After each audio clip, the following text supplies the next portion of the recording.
If this beeping sound annoys you when using the infotainment system of your Kia Sportage, don't worry, you can easily turn it off.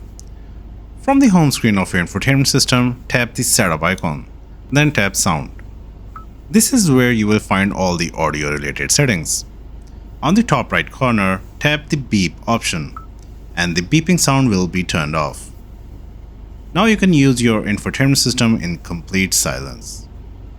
If this video helped you out, give it a like and subscribe to Join for more automotive tips. Thanks for watching.